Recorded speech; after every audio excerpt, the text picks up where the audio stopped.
وہ جو غلام رسول صلی اللہ علیہ وسلم کے دروازے پہ کھڑا ہوا تھا اس سے کہا کہ اجازت طلب کرو، رسول علیہ الصلاۃ والسلام کی خدمت میں عرض کرو کہ عمر آئے ہیں۔ 2 بار اجازت طلب کی گئی، جواب نہیں ملا۔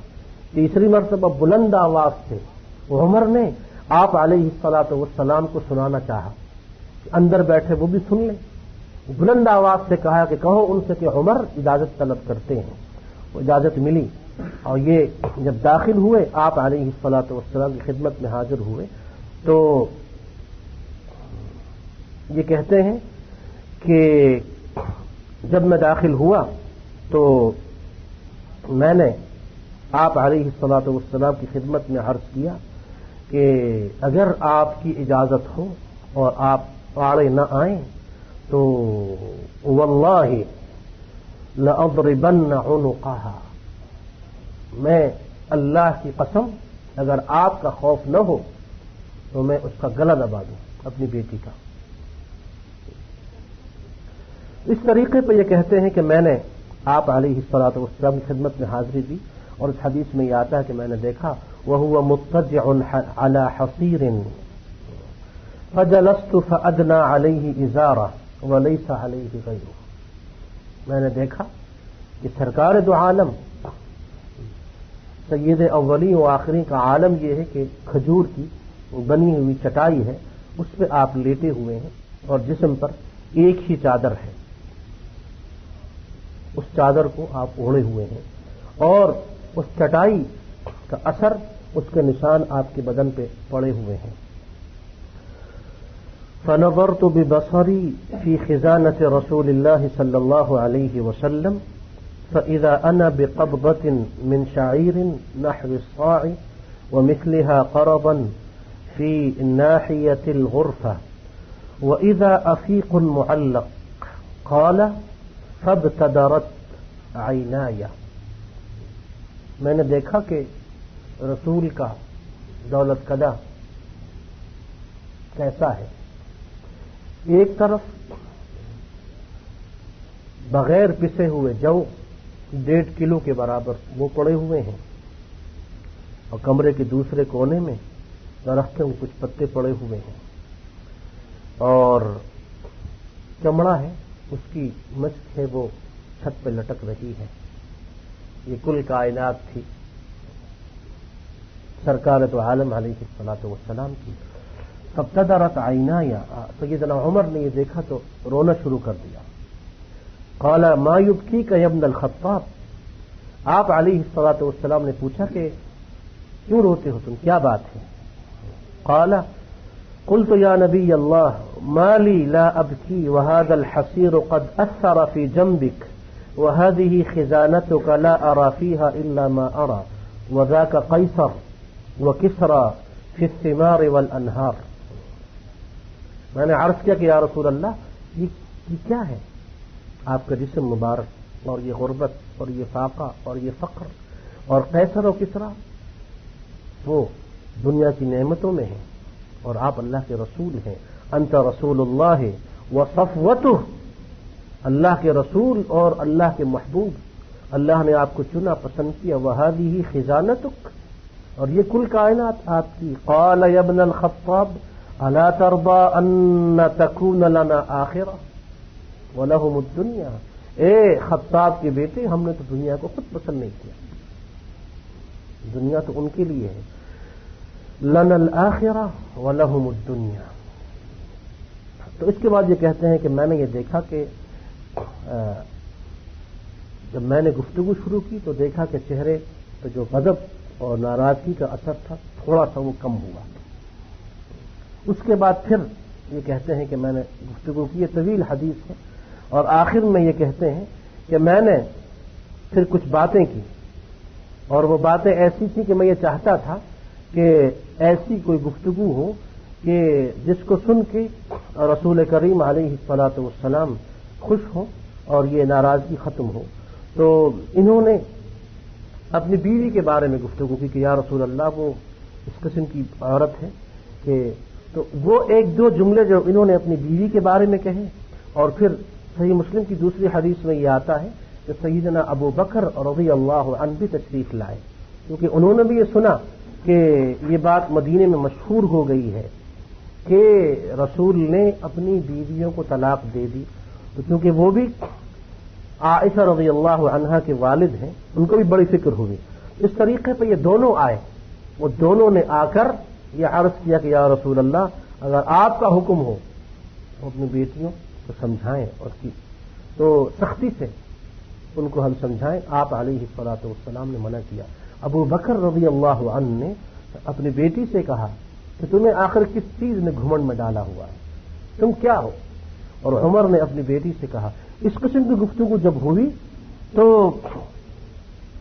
فتبسم رسول اللہ صلی اللہ علیہ وسلم، آپ علیہ الصلوۃ والسلام نے جب یہ گفتگو سنی تو آپ کے چہرے پر تبسم کے آثار انہوں نے دیکھے، اور اس کے بعد پھر یہ وہاں سے واپس تشریف لائے، اور ساتھ ہی یہ عرض کیا کہ یا رسول اللہ، مغفرت کی دعا کیجیے ہماری بیٹیوں کے لیے اور ہمارے لیے، کوئی گستاخی ایسی نہ ہو گئی ہو جو آپ نے اس کو محسوس کیا ہو۔ اس طریقے پہ سیدنا عمر اور سیدنا ابو بکر رضی اللہ عنہما کو جب یہ معلوم ہوا کہ رسول کریم علیہ الصلوۃ والسلام بیویوں سے ناراض ہیں، تو خود تشریف لے گئے اور آپ علیہ الصلوۃ والسلام کی خدمت میں اپنی اس صفائی کو پیش کیا اور اپنی بیٹیوں کو سمجھایا۔ تو طلاق کے ان مسائل میں اس چیز کو بھی ہم جان لیں مسائل کے ضمن میں کہ طلاق کے سلسلے میں اگر کوئی بیوی بغیر معقول وجہ یا بغیر کسی سبب یا بغیر شرعی عذر کے یوں ہی بلا وجہ اپنے شوہر سے طلاق مانگے تو اس پر جنت حرام ہے۔ ایما امرأة طلبت الطلاق او سألت زوجها الطلاق من غیر ما بأس فحرام علیها رائحة الجنہ۔ مسند امام احمد بن حنبل اور ابو داؤد ترمذی میں یہ حدیث موجود ہے کہ جو بیوی بغیر کسی وجہ کے اپنے شوہر سے طلاق کا مطالبہ کرے اس پر جنت کی خوشبو بھی حرام کر دی جاتی ہے۔ اور اسی طریقے پہ سلف صالحین نے اس بات کو لکھا، اور امام ابن قدامہ الحنبلی نے ارشاد فرمایا کہ جو شوہر بغیر کسی وجہ کے یوں ہی اپنی بیوی کو طلاق دیتا ہے تو یہ بھی گناہ ہے اور یہ چیز جائز نہیں ہے۔ اور انہوں نے لکھا کہ سلف صالحین کے بارے میں یہ چیز بھی منقول ہے کہ ایک صاحب کا ذکر ہوا کسی بزرگ کے سامنے کہ فلاں صاحب، بتایا گیا کہ انہوں نے 50 سال کے بعد اپنی بیوی کو بلا وجہ طلاق دے دی ہے۔ اس بزرگ نے کہا کہ ہماری نگاہ میں اس شخص کا اگر اور کوئی گناہ بھی نہ ہو، یہ گناہ ہماری نگاہ میں کبیرہ گناہ ہے کہ 50 سال کی صحبت کے بعد اس نے بلا وجہ اپنی بیوی کو اپنے سے دور کر دیا۔ کہا کہ اس شخص کا اگر کوئی اور دوسرا گناہ نہ ہو، ایک گناہ ہی کافی ہے کہ 50 سال اس نے تمہاری خدمت کی، اس خدمت کا صلہ تم یہ دے رہے ہو کہ بلا وجہ تم نے اس کو طلاق دے دی۔ فرمایا کہ یہ ہمارے نزدیک اس سے بڑا گناہ اور کوئی نہیں ہے۔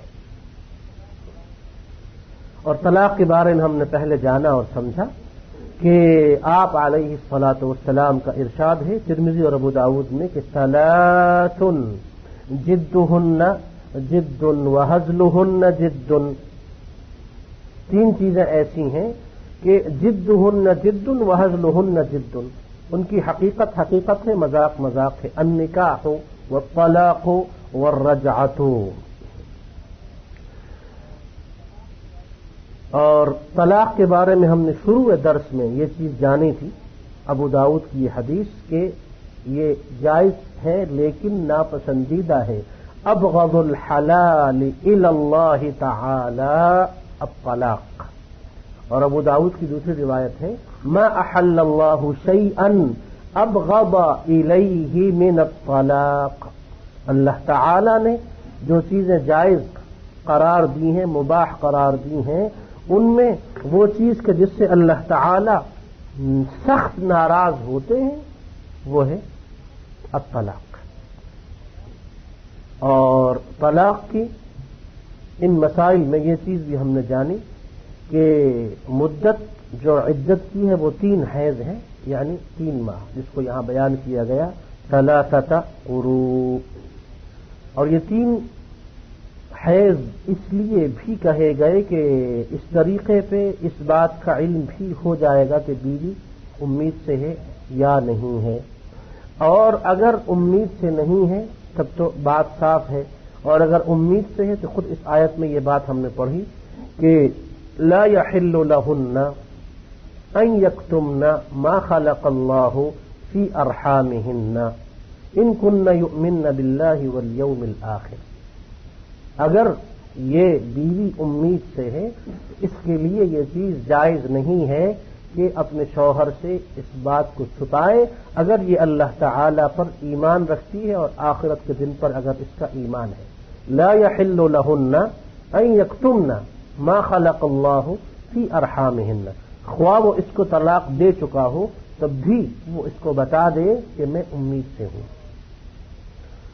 اور وَلَهُنَّ مِثْلُ الَّذِي عَلَيْهِنَّ بِالْمَعْرُوفِ میں ہم نے اس چیز کو جانا اور سمجھا تھا کہ جہاں تک رجوع کا معاملہ ہے تو شوہر اس بات کا زیادہ حقدار ہے کہ وہ بیوی سے رجوع کر لے، عدت کے دوران ہو یا عدت کے بعد نکاح کرنے کی صورت میں ہو.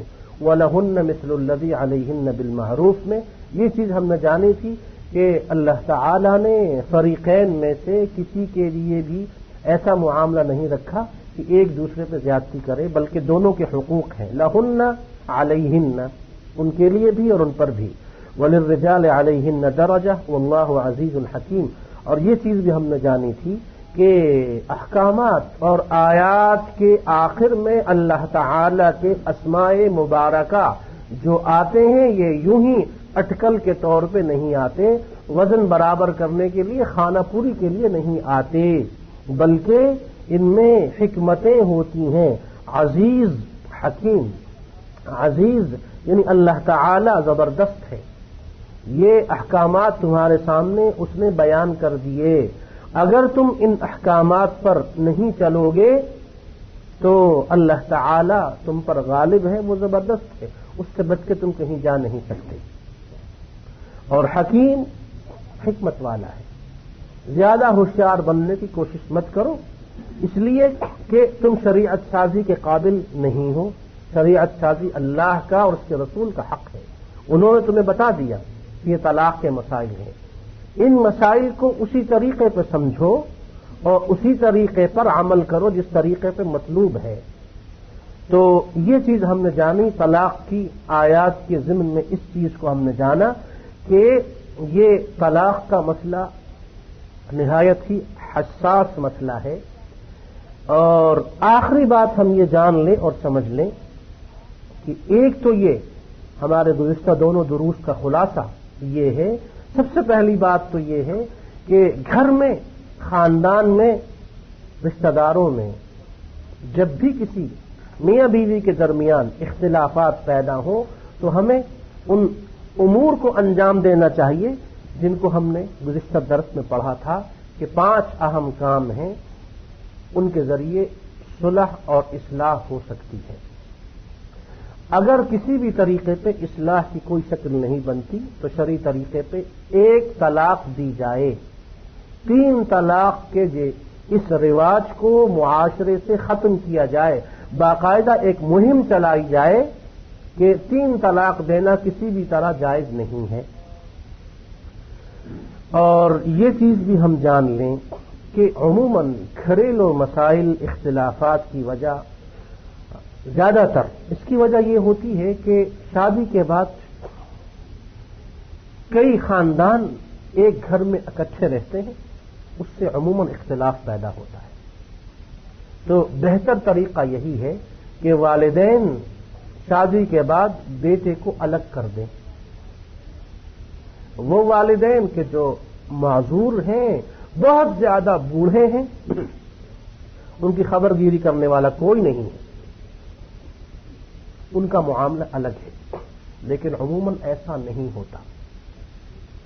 تو والدین کے لیے بہتر یہ ہے کہ شادی کے بعد اپنے بیٹے سے کہیں کہ بھائی آپ کا یہ کمرہ اور یہ گھر ہے، آپ اپنی بیوی کو وہاں رکھیں۔ جبرن اور زبردستی اپنے ساتھ رکھنے سے گھر میں بے شمار مسائل پیدا ہوتے ہیں۔ سب سے پہلا مسئلہ یہ ہے کہ کئی دیوروں کی موجودگی میں خاندان کے دوسرے مردوں اور لڑکوں کے آنے جانے کی وجہ سے گھر میں شرعی پردہ نہیں ہو سکتا، اور دوسرا یہ کہ نندوں اور دوسری خواتین کی گھر میں موجودگی کی وجہ سے عموماً بات بات پہ اختلاف اور جھگڑا ہوتا ہے، ساس بہو کا مسئلہ بھی بیچ میں آتا ہے۔ اس کے لیے اس کا حل یہ ہے کہ شادی کے بعد اپنے بیٹے کو آپ الگ رکھیں، اس کو اپنے ساتھ رہنے پر مجبور نہ کریں۔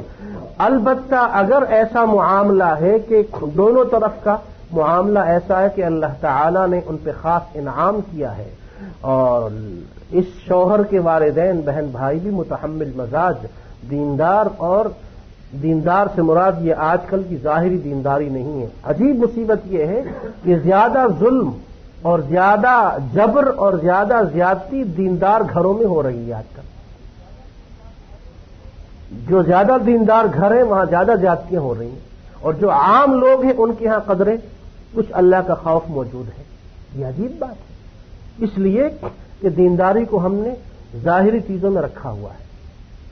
یہ دینداری نہیں، کسی مخلوق کو تکلیف نہ پہنچاؤ، کسی کی غیبت نہ کرو، کسی پہ بہتان نہ لگاؤ، کسی کو اپنی زبان اور ہاتھ سے اذیت نہ پہنچاؤ، اور وہ کہ جو تمہارے رشتہ دار ہیں، رشتہ داروں صلہ رحمی کے بارے میں تو اللہ تعالی کا شدید وعید والے جملے موجود ہیں کہ جو رشتہ داری کو کاٹتا ہے میں اس کو کاٹتا ہوں۔ اس کے باوجود تو یہ چیز ہے کہ گھروں کے ماحول کی درستگی کے لیے قربانی دینی پڑے گی، اور وہ یہ ہے کہ شادی کے بعد ان کو الگ رکھیں، وہ اپنی الگ دنیا میں۔ لیکن اس کا مطلب یہ بھی ہرگز نہیں ہے کہ اولاد شادی کے بعد والدین کو بھول جائے اور والدین کا خیال نہ رکھے۔ اللہ کے بعد سب سے زیادہ حق والدین کا ہے، تو والدین سے حسن سلوک زندگی بھر مسلمان پر واجب ہے، فرض عین ہے۔ اور یہ بھی ہم نے درس کے شروع میں بتایا، اللہ تعالی نے سارے رشتے خود بنائے، قائم کیے، ہر رشتہ دار کے لیے اللہ نے حق مقرر کیا، اور اس کے رسول علیہ الصلوۃ والسلام نے کہا اعطِ کل ذی حق حقہ، ہر حقدار، ہر رشتہ دار کو اس کا حق ملنا چاہیے۔ سب سے آخری بات یہ ہے کہ طلاق دینے والا شخص اگر صاحب اولاد ہے تو پھر اس کو یہ قربانی دینی پڑے گی کہ اگر بیوی بد اخلاق بھی ہے، بد زبان بھی ہے، سخت بھی ہے، اس کو اپنی اولاد کی خاطر ایسی بیوی کے ساتھ گزارا کرنا پڑے گا، کیونکہ طلاق کے بعد اس کی سب سے زیادہ زد اولاد پہ پڑتی ہے۔ ہمارے معاشرے میں حقیقی اور صحیح دینداری کا نہ ہونا اور برائیوں کی کثرت کا ہونا، اس سے طلاق کے بعد جو مسائل پیدا ہوتے ہیں، گھروں کے گھر، خاندانوں کے خاندان تباہ ہو جاتے ہیں۔ خاص طور پہ اولاد وہ کہیں بھی کسی سے بات کرنے کے قابل نہیں رہتی کہ یہ تانا دیا جاتا ہے کہ اس کے باپ نے طلاق دی تھی، اور کبھی یہ تانا دیا جاتا ہے کہ اس کی ماں نے طلاق لی تھی۔ بیٹیوں کے رشتے نہیں آتے، بیٹے کہیں رشتہ نہیں کر سکتے، کسی کے ہاں کسی تقریب میں جا نہیں سکتے۔ جب تعارف ہوتا ہے یہ بات پہلے کہہ دی جاتی کہ ان کے والد نے طلاق دی ہے، ان کی والدہ نے طلاق لی ہے، یا والدہ کو طلاق ملی ہے۔ اولاد کا مستقبل تباہ ہو جاتا ہے۔ تو والدین اللہ کے لیے ایک دوسرے کو برداشت کریں، تحمل اور صبر سے گھر میں جو کچھ ہوتا ہے درگزر سے کام لیں، اور اپنی اولاد کی صحیح اسلامی تربیت کریں۔ صلی اللہ وسلم علی سیدنا محمد وعلی آلہ وصحبہ۔